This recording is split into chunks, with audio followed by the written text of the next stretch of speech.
Lebanon, volunteers from Turkey head over to carry out aid distribution for the first time after the blast. In Taiwan, we take a look at how the government uses IoT for water resources to monitor water quality. Selamat datang ke DaAi Headlines, saya Simon Gan. Terima kasih menyertai sesi berita kita. Lebanon is the 117th country that Tzu Chi has carried out disaster relief. The aid distribution this time was organized by 3 volunteers from Turkey who were once refugees themselves. Let's take a look at their stories. وجدت من خلال الوجوه ومن خلال الأعين الانتباه وشدينا انتباه الناس وراقبنا انفعالاتهم وتفاعلهم حقيقة.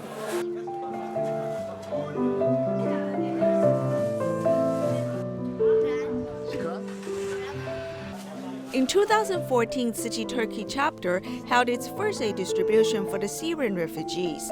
In a basement, although there were very little volunteers, yet they still completed the mission. This year, the same scene was seen at the distribution site in Lebanon. تشجعوا وبادروا. Tzu Chi gave me the opportunity to provide happiness and blessings to others. Just like before, Tzu Chi has brought happiness upon my family and I. They have also brought happiness to many Muslim brothers and sisters.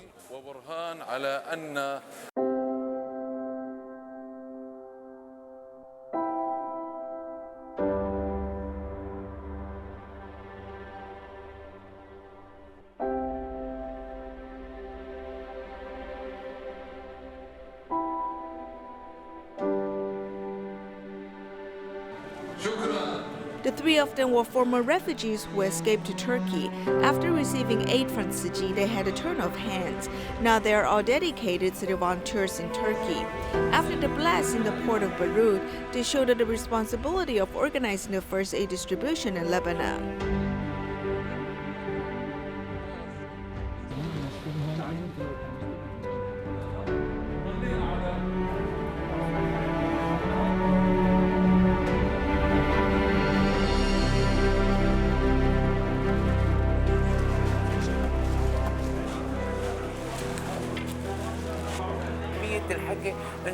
When you told the locals that you are here to serve them, it's very special. It shows that they're being respected. Everyone is happy when they heard this. Whether it's Tzu Chi in Taiwan or in Turkey or in other parts of the world, our mission is to spread love and kindness. We hope that everyone can have a blessed and peaceful life. Today in Beirut's Al-Jannah, we sow the seeds of kindness in the locals, hoping that it will ripen in the future, making this city a great place to live in. Despite the pandemic, they still head out to help others without any hesitation. They have turned from being a refugee into someone who are able to alleviate the suffering of others.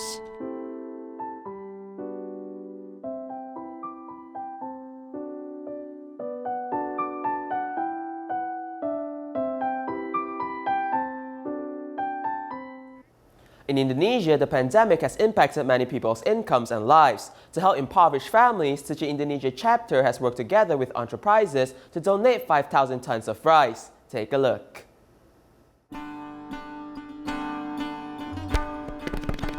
Indonesia has a population of more than 260 million people.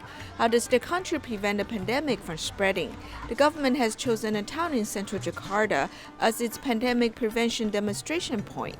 Kami membentuk kampung tangguh. Kampung tangguh ini dari 3 pilar, baik dari kecamatan, dari. We work with the military and the government to implement a plan to prevent the spread of COVID-19. The police must set an example. Every pandemic prevention activity is carried out by the military, police, and local government, such as spraying disinfectant or measuring temperatures. Untuk turun ke masyarakat, kegiatan-kegiatannya cukup banyak, antara lain penyemprotan, kita ada pengecekan suhu dan lain sebagainya. To provide food to disadvantaged families, Tzu Chi has joined hands with enterprises to donate 5,000 tons of rice. The police will deliver the rice to 34 provinces in the country. Kami menerima bantuan sosial berbentuk beras. We receive a total of 11 tons of rice from Tzu Chi. We are very grateful. We'll distribute the rice to the residents who have been affected by the pandemic. Kepada orang-orang memang membutuhkan. Terutama yang kita utamakan nih adalah orang-orang yang terdampak COVID. For poor people who do not have work or income, the rice is a surprising gift. I'm very grateful to receive the rice. I can eat it with the side dishes. For me, this is enough. Jadi hari ini tentu beras yang 5 kilo itu. We hope that the pandemic may end soon, although people will eventually finish eating the 5 kilograms of rice, but for now, it can lessen their burdens. Dari Tzu Chi memberi bantuan untuk mereka. Volunteers deliver the rice to residents' homes. Seeing children eat hot rice, they feel happy to lessen people's financial burdens. Felicia is a young physician working at the Indonesia Tzu Chi Hospital. She is a down-to-earth person and also conducts home visitations to care for the patients. Let's take a look at her story. The 27-year-old Felicia joined Tzu Chi Hospital soon after graduating from medical school. The unit home visitation of the medical team impressed her a lot. The most impressive part of home visitation is that the patients are often very happy to see us because they can receive the care from the hospital. Affected by COVID-19 pandemic, all healthcare workers in different medical stations work on the front line to help people conduct screening. Felicia is one of them. In particular, many medical staff are infected by the virus, so we have to hold on to serve every patient. We not only have to work harder for ourselves, but also for them. Under the pandemic, she still sticks to her position to serve patients, whose smooth recovery after receiving treatment is her greatest achievement of being a doctor. Environmental inspection, along with the help of technology, has made the efforts of detecting water pollution easier. In Taiwan, the EPA has worked with the Industrial Technology Research Institute, creating the IoT for water resources, monitoring water quality 24/7. Follow a report as we learn more. 金城湖它是我们的一个保护区啦。那每年之前以往 Jintan Lake is our protected area, but in the past years, we have had situations in which many fish die during autumn and winter. A peaceful lake on the surface, but what we can't observe is the ongoing ecological crisis. 如果鱼肉大量死去的话，未来有可能这些鸟类就会消失的，它就不会来这边。对，因为就没有食物。What caused the massive deaths of fish? Now the experts arrive at the scene with some type of scientific tool, looking for answers. After preparation, the working staff places a metal box near the lake. On the box, there are yellow, red, green, and silvery rods. These are all detection devices for water quality. The yellow rod detects dissolved oxygen, the red one detects pH, the green one detects conductivity, and the other one detects water temperature. In 2017, the forward-looking project supported our administration. So at that time, we combined the IoT with a water quality detection chip, creating the IoT for water resources. In simpler terms, these devices are equipped with chips to detect anomalies in water. Along with the IoT for water resources, data is sent to the cloud as water pollution is under full control by technology. In traditional inspection, our colleagues work hard. Whenever there is illegal dumping of wastewater, the citizens will report to us, but there is a delay of the reports to our staff arriving at the scene. In the past, malicious vendors dump wastewaters into the river during the rain, and once the inspectors are at the scene, the evidence is long gone. This situation proves the challenges each inspector faces, as each person has to be at the scene 24/7, checking on the water source. Such method requires enormous manual labor and effort. Now, with the IoT for water resources, the inspectors place a water quality monitor in certain areas, collecting data from polluted water sources, and analyzing the results in order to find what's wrong. Through devices like this, it allows our bureau to check on the water quality anytime, preventing vendors from doing malicious activities, dumping wastewaters when inspectors are not present. How fast does information travel in the IoT for water resources? A simple test shows that within 1 to 2 minutes, data comes out in the computer. Temperature, pH, and conductivity. These three have a data every 1 to 2 minutes. The other is called COD and copper. COD is used to check the pollution level of water. The other is copper. Copper is heavy metal. These two produce data every 10 to 20 minutes. The EPA's IoT for Water Resources receives massive funds as inspectors place water quality monitors all over the nation, a total of 650 locations. All of the monitors were developed and produced by the Industrial Technology Research Institute. The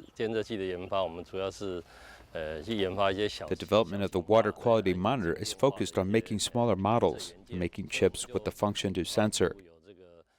So we developed the fixed position model, the movable model, and the handheld model, 3 types of water quality monitors. Environmental detection is a long-term battle. Now, with the support of technology, pollution can be easily detected as the inspectors are more at ease.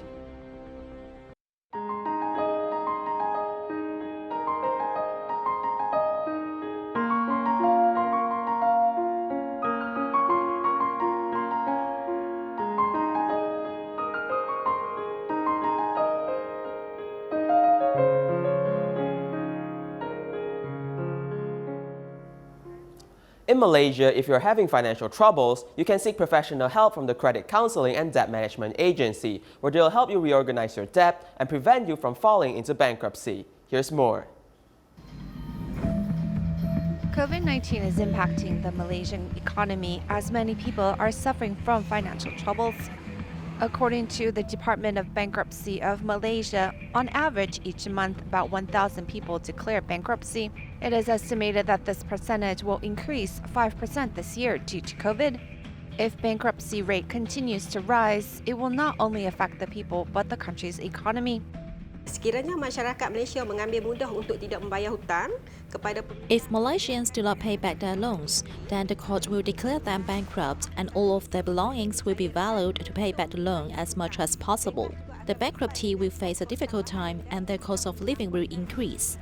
Eventually, this will lead to a negative effect on the country's economy. Foreign investors will not have confidence in investing in our country and our currency will fall. Yakin tinggi, investor kita takkan datang. Dan secara tidak langsung kedudukan kewangan negara akan menjadi susut nilai. Recently, the Malaysian government conducted a survey aimed at COVID-19 and the impact on finances. Among the 168,000 people surveyed, about 72% of business owners had only about 1 month of living expenses saved, while approximately 83% of the business employees had about 2 months of living expenses saved. In Malaysia, people are going bankrupt for personal loans. That's about 25%. The second is car loan, and the third is credit card debt. We often hear a phrase of elegant living in poverty, which means we want to enjoy life. So I don't mind being poor. I want to live elegantly. Why do most people fall into financial difficulty? Often because their savings are not enough to cover emergencies. So when something happens, they fall into financial problems. If people are facing financial troubles, they can seek professional assistance from the Credit Counseling and Debt Management Agency. We have helped over 30,000 people leave behind financial worries and reorganize their debts. Reorganization of debts means that they have lost control of their finances and need professional help to get their affairs in line. We will look at their income versus expenses and see how to distribute money for payments, then see if they can still afford the minimum payments required by the bank. If not, we will suggest a reorganization of debts. We will then do 2 things. One, which is to lower your interest percentage, and the other is to extend the loan period to make payments manageable. Having debt is not a scary thing, as with a clear plan to follow, you can manage the budgets and pay off the debts in a timely manner. In Kedah, Malaysia, Masi is a single mother and lost her job during the pandemic. Tzu Chi volunteers were contacted and gave this family urgent assistance. The COVID pandemic has caused a wave of shops to collapse, and unemployment has become a ripple effect. Masi, a single mother, lost her job and had no food to provide her 3 children. It can be said that they just have 4 walls, as this family has been out of food for 4 days. Masi called Tzu Chi through a friend. Door locks and refrigerator were damaged and left unrepaired. A lack of beds, lack of fans, and empty kitchen led Tzu Chi volunteers to find a way to help this family. We got it from the recycling station. Yes, the recycling station donated it and it can be still being used as we brought it over.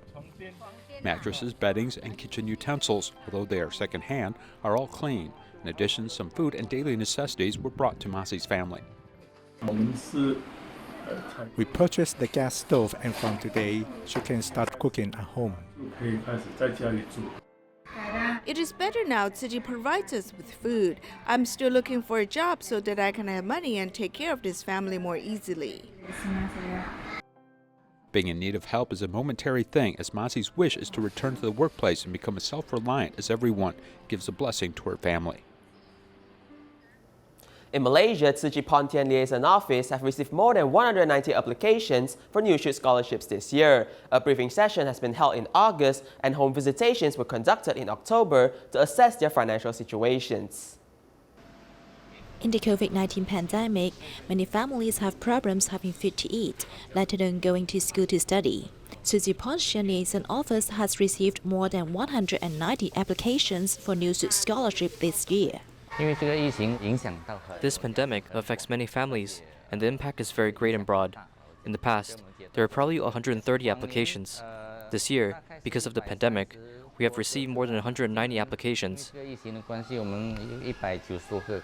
Tzu Chi worked with different schools to pay home visitations to the applicants. Today, we came here to make sure you have got the information already, so as to make it more convenient to do the assessment.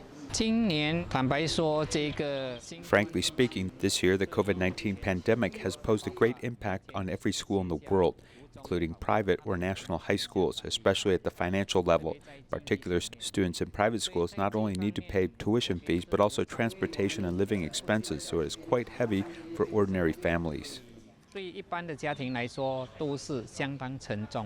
As early as August this year, Tzu Chi has held briefings for 26 elementary and high school representatives to let the schools know more about the application procedures of the New Shoot scholarship. I think it's very clear. If I didn't come, I wouldn't quite understand how to apply for this scholarship. But after listening to this briefing session, I have a better concept about the criteria of a successful awardee. The scholarship allows many children who do not have money to pay tuition fees feel more at ease to go to school. In Malaysia, Tzu Chi volunteer Pak Shio Phen's husband became a silent mentor by donating his body for medical education in 2018. Pak Shio Phen felt that she must seize every opportunity to do good deeds, so she often volunteers with her daughter. Take a look. The husband of a retired teacher, Pak Shio Phen, passed away in 2018 and donated his body as a silent mentor. After experiencing this farewell, Pak Shio Phen cherished every day more. We have to grasp the moment to do good deeds. Don't wait until tomorrow. When we want to do a good thing, just do it. My husband had a lot of things he couldn't finish. When impermanence strikes, we can't do anything. When Pak Shio Phen and her daughter are together, they do recycling, home visit, and other Tzu Chi activities side by side.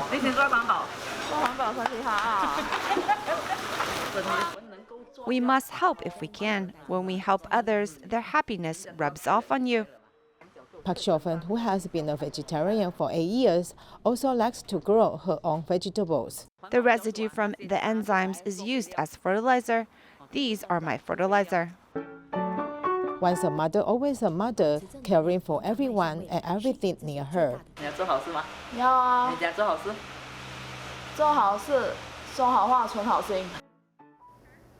In Taiwan, caring for elders with mental disabilities is a very heavy job. Today, we take a look at the Kanan Disability Home, where Dr. Tu Yingji and his 2 sons have given up their high-paying jobs to care for the elders with mental disabilities.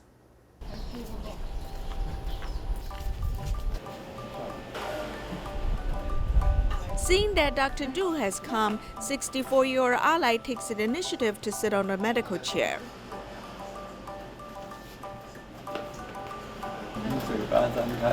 Checking teeth and cleaning earwax are parts of the routine checkup for elders with mental disabilities.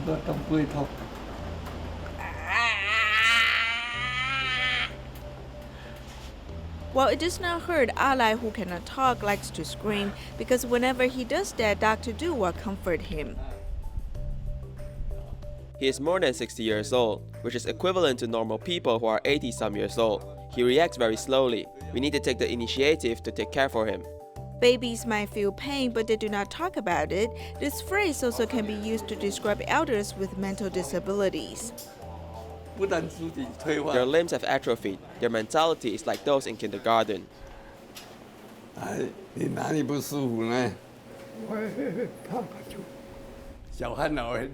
Other organizations like to take care of the children with mental disabilities, but elders with mental disabilities are not welcome, so I decided to do a good deed.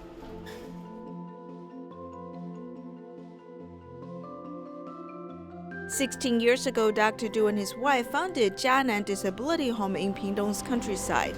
It currently takes in 54 people, mostly elders with mental disabilities. The elders with mental disabilities are from poor families or families without abilities to take care for them. Many of them has lost their parents. The new building is under construction. I hope it can be completed by the end of the year so I can take in more people. I'm just inspiring people to take care of elders with mental disabilities. Slowly, people came to help me." 82-year-old Dr. Du has successor, as his oldest son Du Jiahua has left his high-paying job overseas and returned to Pingdong. He shares the job of caring for elders with mental disabilities.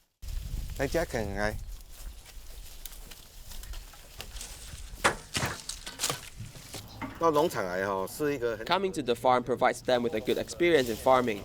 Through the farming training, they can learn to work as a team. Then they can also harvest the fruit in their hard work happily.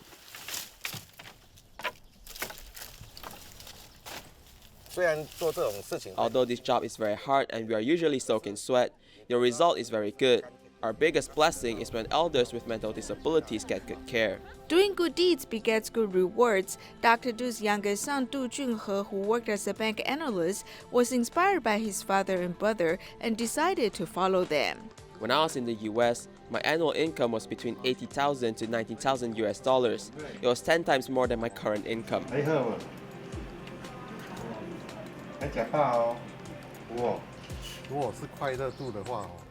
In terms of level of happiness, as we help so many elders with mental disabilities, we're happier than before. When my children were little, they would join us in countryside for free clinics.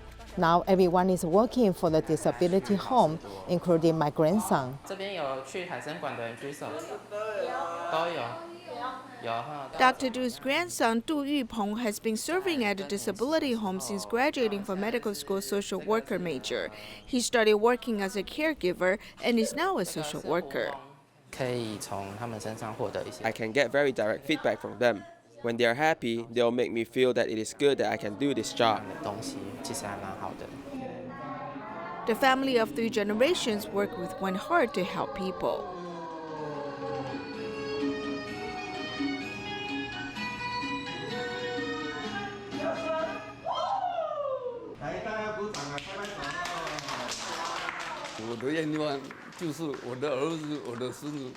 My wish is that my son and my grandson, as well as other members of society, will continue to do this good deed. Helping people makes us happy. In Taichung, the HCS Calligraphy Arts Foundation held an art exhibition of the past eminent monks from the Tang Dynasty to the Ming Dynasty. We'll leave you with these images. Thank you and goodbye.